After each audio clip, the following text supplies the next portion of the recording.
ज़िंदगी बदलने के लिए लड़ना पड़ता है और ज़िंदगी को आसान बनाने के लिए समझना पड़ता है।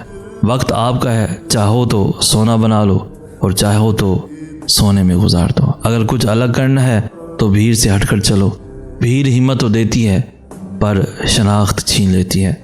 मंजिल ना मिले तब तक हिम्मत मत हारो और ना ही ठहरो, क्योंकि पहाड़ से निकलने वाली नहरों ने आज तक रास्ते में किसी से नहीं पूछा समंदर कितनी दूर है। यादाश्त में सिर्फ वही चीज़ें बाकी रह जाती हैं जिसे हम भूलना चाहते हैं।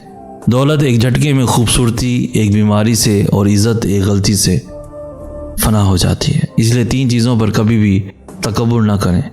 और डिप्रेशन का आसान हल ये है कि आपके पास एक ऐसा इंसान ज़रूर होना चाहिए जो चुप करके आपकी सारी बातें सुन ले और आपको जज ना करे और आगे से ये ना कह दे कि तुम गलत हो। आप कुछ ही दिनों में ठीक हो जाओगे, ये शर्तिया बात है। मज़ीद ऐसी खूबसूरत इन्फॉर्मेटिव वीडियोस के लिए हमारा चैनल सईद हसन आस भी ज़रूर सब्सक्राइब कीजिए।